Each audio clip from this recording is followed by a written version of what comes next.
ನಾವೆಲ್ಲರೂ ಎಲ್ಲಿಗೋ ಹೋಗ್ತಾ ಇದ್ವಿ. ಆದರೆ ಎಲ್ಲಿಗೆ ಏನು ಅಂತ ನಾನು ಮುಂದೆ ಹೇಳ್ತೀನಿ ಬನ್ನಿ. ಮಕ್ಕನ ಮಗನಿಗೆ ಎಕ್ಸಾಮ್ ಇತ್ತು, ಅವನ್ನ ಮುಗಿಸ್ಕೊಂಡು ಅವನು ಕರ್ಕೊಂಡು ಹೋಗ್ತಾ ಇದ್ದೀವಿ. ಹಾಗೇನೇ ನಮ್ಮ ಆಂಟಿ ಬರ್ತೀನಿ ಅಂತ ಹೇಳಿದ್ರು, ಅವ್ರನ್ನ ಕರ್ಕೊಂಡು ಹೋಗಬೇಕು. ವೆಯ್ಟ್ ಮಾಡ್ತಾ ಇದ್ದೀವಿ, ಕರ್ಕೊಂಡು ಹೋಗ್ತೀವಿ ಅವ್ರನ್ನ. ಬಟ್ ನಾನು ನಿಮ್ಮನ್ನ ಜಾಸ್ತಿ ಕಾಯಿಸಲ್ಲ, ಎಲ್ಲಿಗೆ ಏನು ಅಂತ ಹೇಳ್ಬಿಡ್ತೀನಿ. ಅರಳಕೋಟೆ ದೇವಸ್ಥಾನಕ್ಕೆ ಹೋಗ್ತಾ ಇದ್ದೀವಿ ಎಲ್ಲರೂ.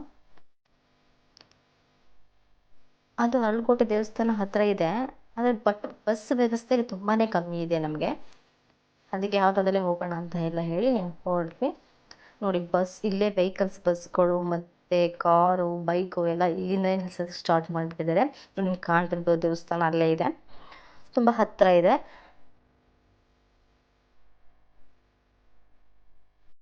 ತುಂಬ ರಶ್ ಇದೆ, ಇಲ್ಲಿಂದನೇ ವೆಹಿಕಲ್ಸ್ ಇದೆ. ಅಂದರೆ ನೋಡೋಣ ನಾವು ಎಷ್ಟೊತ್ತಿಗೆ ವಾಪಸ್ ಬರ್ತೀವೋ ಏನೋ ಅಂತ ಬಂದಿದೆ, ನೋಡೋಣ.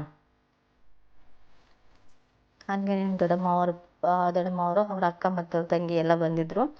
ಒಂದು ½ ನಾನು ವೆಯ್ಟ್ ಮಾಡಿಸ್ಬಿಟ್ಟಿದ್ವಿ. ಬರೋ ತನಕ ಪಾಪ ಅವರು ಕಾದು ಕೂತಿದ್ರು. ಪೂಜೆನೂ ಮಾಡಿಸ್ದೆ, ನಾನು ಕೈಕೊಂಡು ಕೂತಿದ್ರು, ಅವರು ಒಟ್ಟಿಗೆ ಮಾಡಿಸೋಣ ಅಂತ. ನಾವು ಮನೆಯಿಂದಲೇ ಪೂಜೆ ಸಾಮಾನು ತಂದುಬಿಟ್ಟಿದ್ವಿ. ನೋಡಿ, ವೆಯ್ಟ್ ಮಾಡ್ತಾ ಕೂತಿದ್ದಾರೆ ನಮ್ಮ ದೊಡ್ಡಮ್ಮ, ಅವ್ರ ಅಕ್ಕ ತಂಗಿಯವರು. ನನ್ನ ಮಗನು ಅದು ಬೇಕು ಇದು ಬೇಕು ಅಂತ ಕೈ ತೋರಿಸ್ತಾ ಇದ್ದ. ಇವಾಗ ಏನು ಬೇಡಪ್ಪ, ಬಂದು ಕೊಡಿಸ್ತೀನಿ ಅಂತೇಳಿ ಕರ್ಕೊಂಡು ಹೋದ್ವಿ.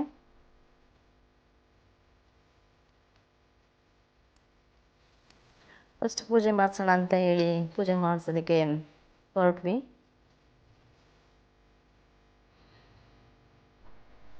ಫಸ್ಟ್ ಇದೆಲ್ಲ ರೆಡಿ ಮಾಡಿಸಿರ್ಲಿಲ್ಲ ಅವರು. ಈ ದೇವಸ್ಥಾನಕ್ಕೆ ಒಂದು 3 ಟೈಮ್ಸ್ ಬಂದಿದ್ದೀನಿ. ಅವಾಗಿಂತ ಇವಾಗ ತುಂಬಾ ಚೆನ್ನಾಗಿ ಮಾಡಿದ್ದಾರೆ. ನೋಡಿ, ದರ್ಶನಕ್ಕೆ ಎಷ್ಟೊಂದು ರಶ್ ಇದೆ ಅಂತ. ಏನಿಲ್ಲ ಅಂದರೂ 1 ಅವರ್ ಆಗುತ್ತೆ ಅನಿಸುತ್ತೆ, ತುಂಬಾ ರಶ್ ಜಾಸ್ತಿ ಇದೆ.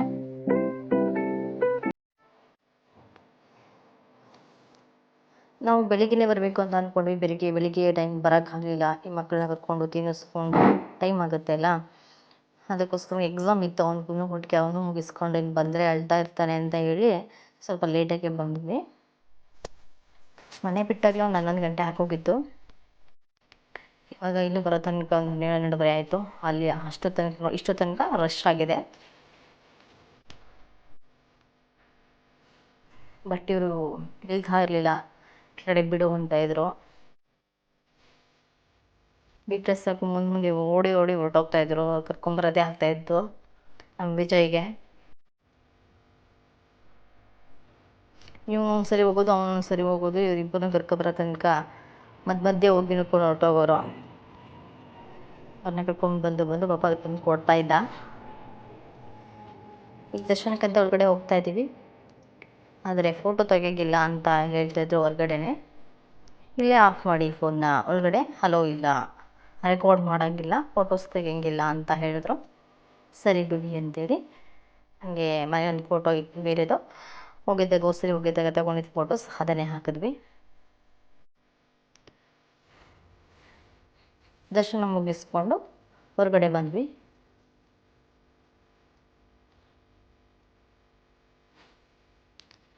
ಹೊರಗಡೆ ಬಂದು ಹಂಗೆ ನಮ್ಮ ದೊಡ್ಡಮ್ಮ ಎಲ್ಲ ಬರ್ತಾಯಿದ್ರು, ಹಿಂದ್ಗಡೆ ಬರ್ತಾಯಿದ್ರು. ಬಟ್ ನಮ್ಮ ಅಕ್ಕನ ಮಗ ವೀಡಿಯೋ ಮಾಡಿದ್ದಲ್ಲ, ಸ್ವಲ್ಪ ವೀಡಿಯೋ ಮಾಡಿದ್ದಾನೆ ಅಷ್ಟೇ.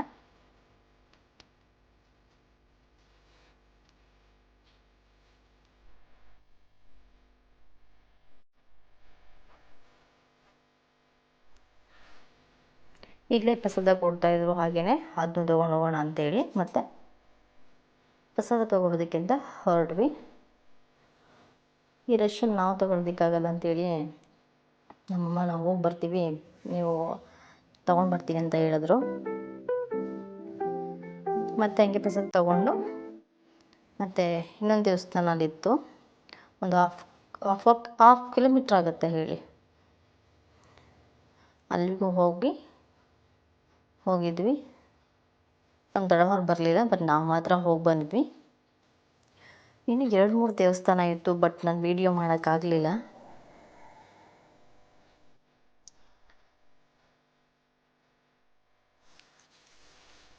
ಇಲ್ಲ ಅಲ್ಲೂ ಸುಧಾ ಪ್ರಸಾದ ಕೊಟ್ಟರು, ಅದು ತಗೊಂಡು ಪೊಂಗಲ್ ಬಿಸಿ ಬಿಸಿ ಇದು ತಿಂದ್ಕೊಂಡು ಬಂದ್ವಿ. Thanks for watching.